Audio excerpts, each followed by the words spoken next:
Brad Marchand fed off the booze, and the Boston Bruins pulled off a huge win over the Canucks in Vancouver.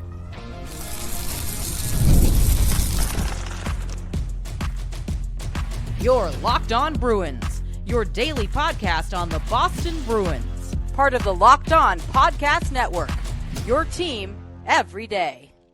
What is up, Bruins fans, and welcome back to the Locked On Boston Bruins podcast. I'm your host, Ian McLaren, and this is a daily show where we discuss all things Spoked B. Today is Monday, December 16th, and I want to thank you so much for making Locked On Bruins part of your daily routine. Free and available on your favorite podcast app and on YouTube. Part of the Locked On Podcast Network, your team every day. And today's episode is brought to you by Game Time. Download the Game Time app, create an account, and use code LOCKEDONNHL for $20 off your first purchase. Today on the show, we're going to discuss the win over the Vancouver Canucks on Saturday. A huge win for the Boston Bruins after two losses to open this road trip. We'll also discuss the waiver claim adding Oliver Wahlstrom to the roster. We could see him as early as Tuesday night in Calgary. Before we get started, we want to let you know you can find the podcast on social media at Locked NHL Bruins, and you can find me, my hockey thoughts, dad jokes at Ian C. McLaren.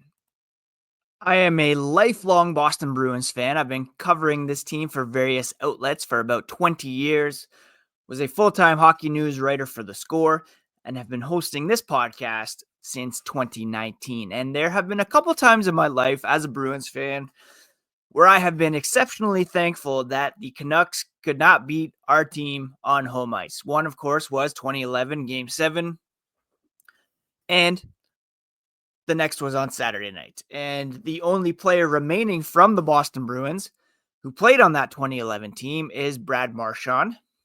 Hence, the boos that rained down from the Canucks faithful every time he touched the puck on Saturday night. Marchand scored a couple of huge goals in that game, in Game 7. And on Saturday, he opened the scoring for the Boston Bruins and delivered a classic Marchand, Hulk Hogan, I can hear you, responding to the boos. And it was a huge goal for the Bruins, not just because it was the game opener, but also because it came on the power play. And it involved Elias Lindholm, who has been off to a slow start to his Bruins tenure, a former Canuck, former Calgary Flame. He'll be playing there tomorrow night. And for him to draw the primary assist on that Marchand goal was especially huge.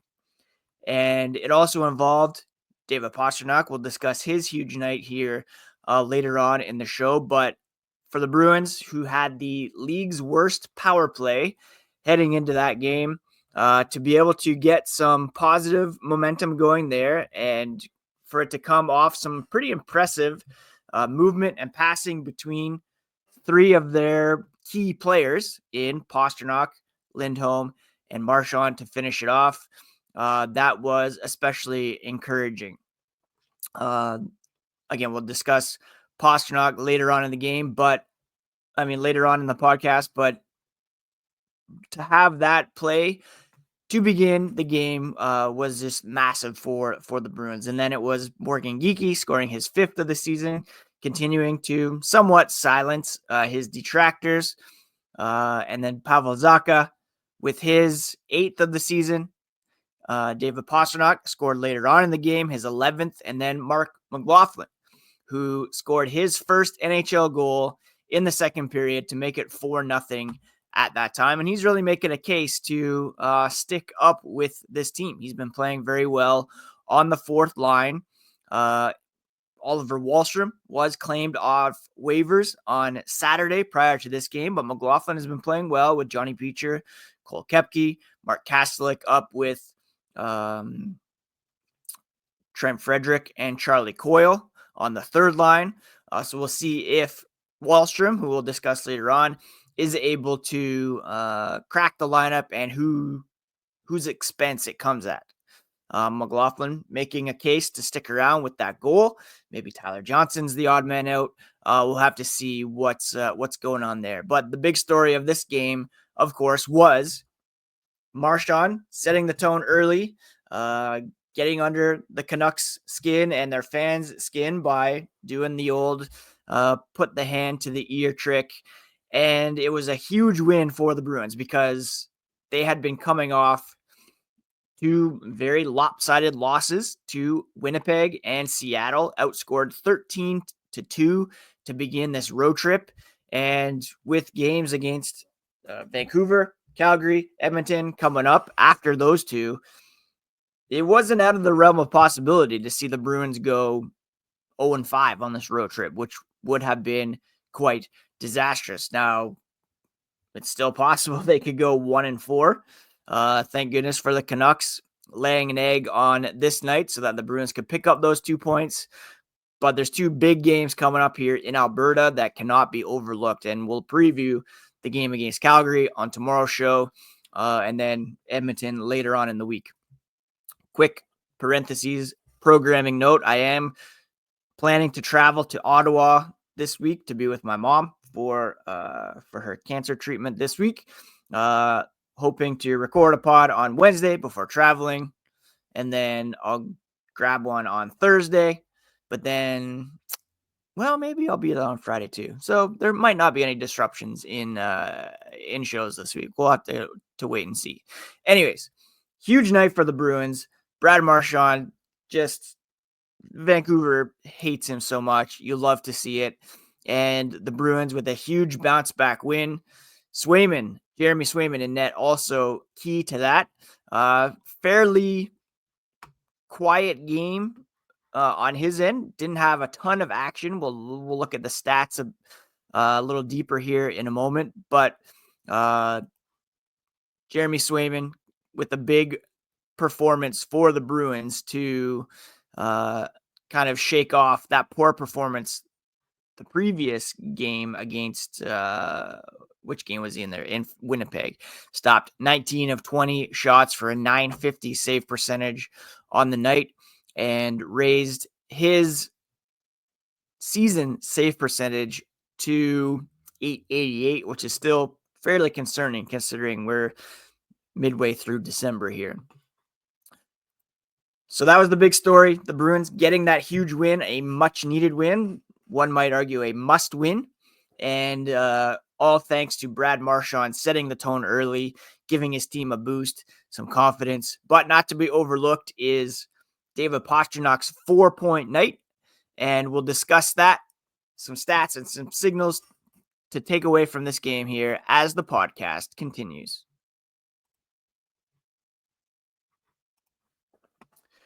If you're looking for the perfect stocking stuffer here before Christmas, why not get someone in your life some tickets? Game Time is focused on togetherness this holiday season, and that means when you bring people together at live events, the experience is that much better, and it's also the perfect gift. Game Time Picks has a new feature, and it makes getting tickets for live events even easier. Filters out all the fluff to show you only incredible deals on great seats, so you don't have to waste time searching through thousands of tickets. Toggle on the all-in pricing so there's no surprise fees at checkout, and get a panoramic view from your seat in the app before you buy.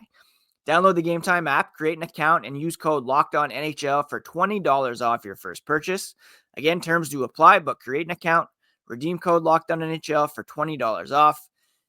Because what time is it this holiday season? It's game time.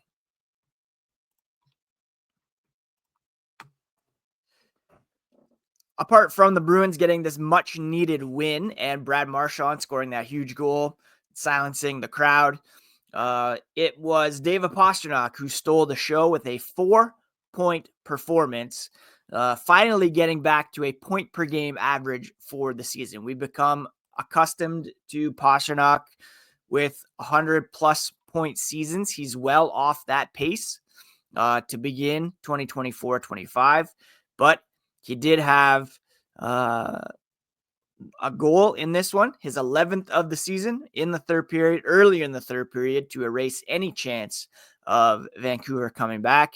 And he also had 3 assists, the secondary assist on Brad Marchand's power play goal, and then a primary assist on Morgan Geeky's goal, and a primary assist on Pavel Zacha's goal, which was scored on a breakaway to really help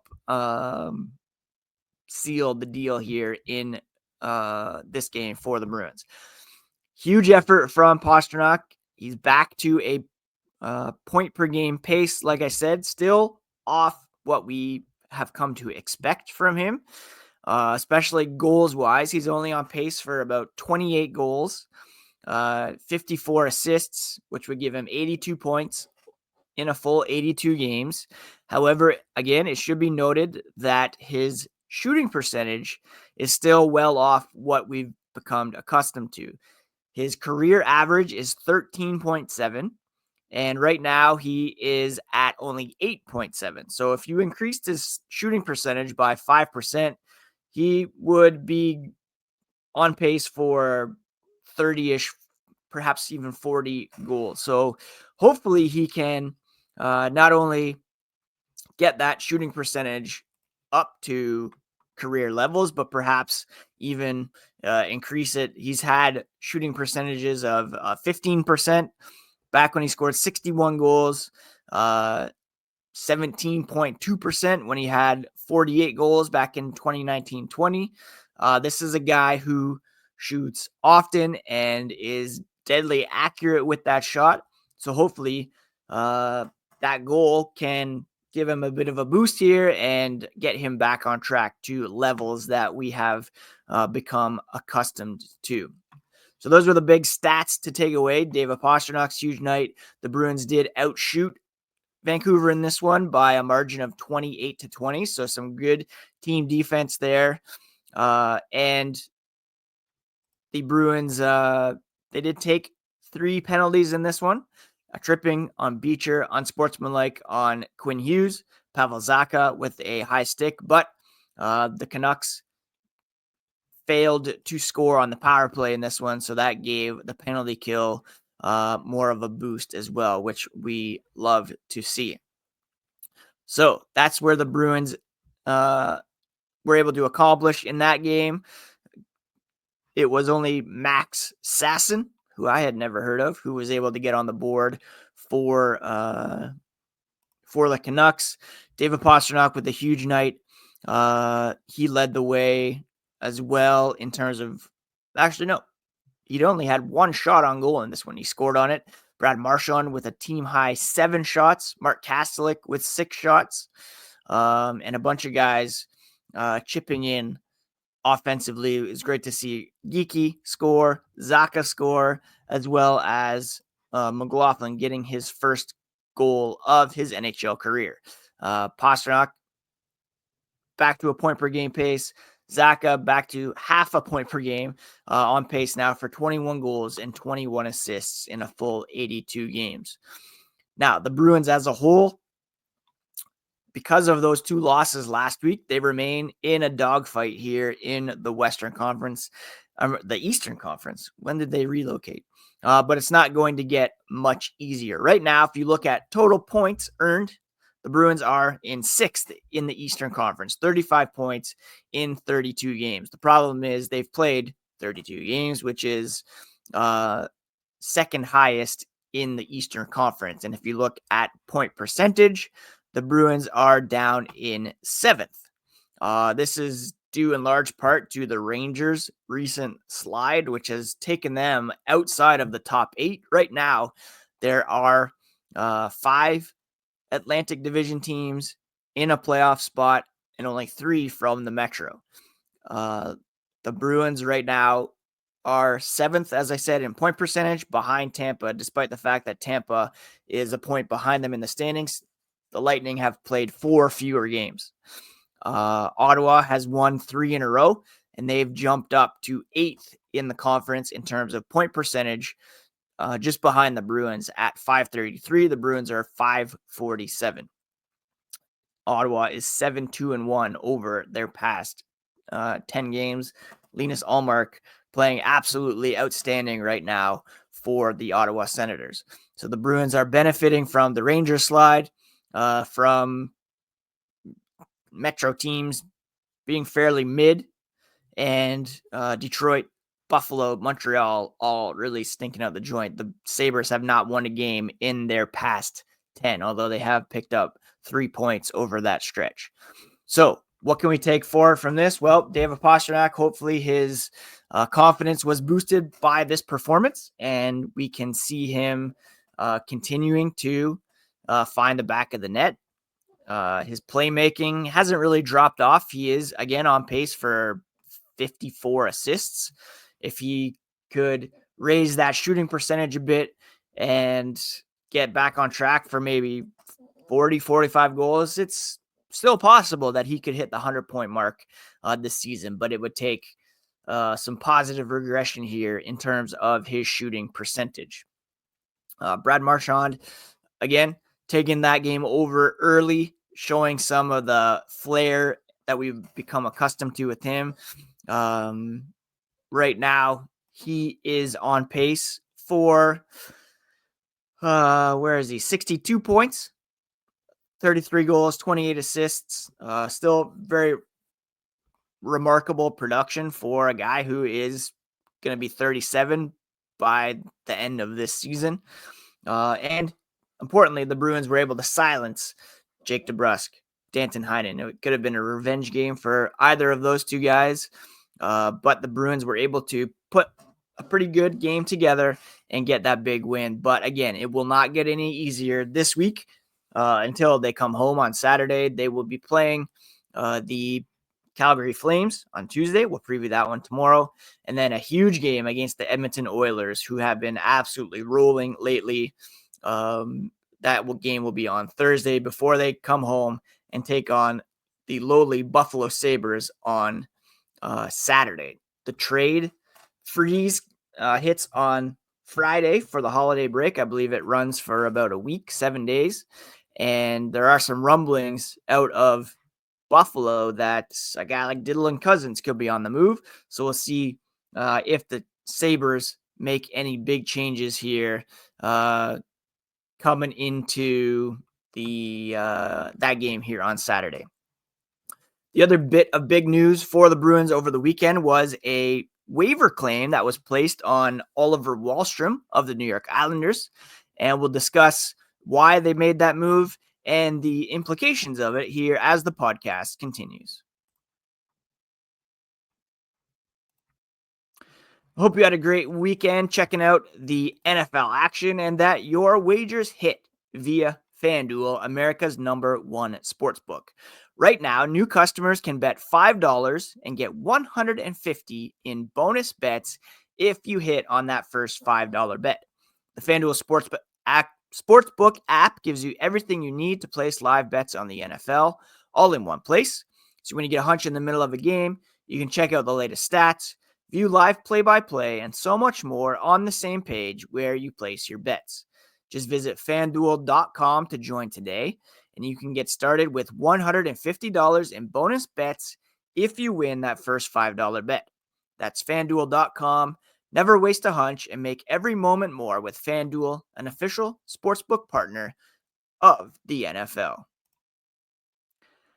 Have you ever discovered some subscriptions that you forgot about or that you were paying for twice? That's happened to me. I had a few subscriptions that I didn't even realize I was still paying for.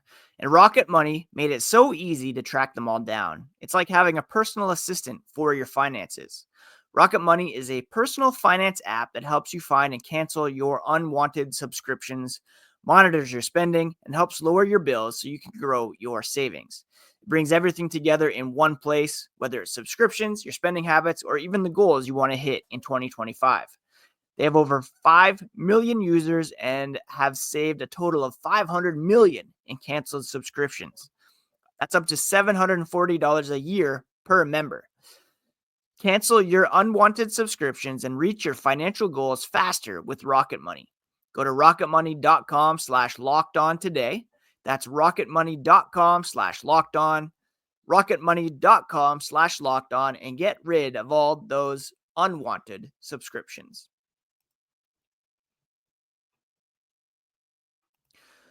Welcome to the Boston Bruins, Oliver Wahlstrom. Wahlstrom was placed on waivers by the New York Islanders on Friday, and amid some speculation that it was possible, lo and behold, the Bruins put in a claim and snagged him basically for free. I've always been a proponent of taking guys off waivers because it's basically, you don't have to make a trade. You don't have to give up anything for some guys who have some potential to fit into the team. Wahlstrom is a 24-year-old who appeared in 27 games with the Islanders this season, recording 2 goals, 2 assists for 4 points. He's appeared in 220 career NHL games, all with the Islanders, after being selected 11th overall at the 2018 NHL entry draft. He is a native of Maine. You might not expect that considering his last game, but his father played over here, and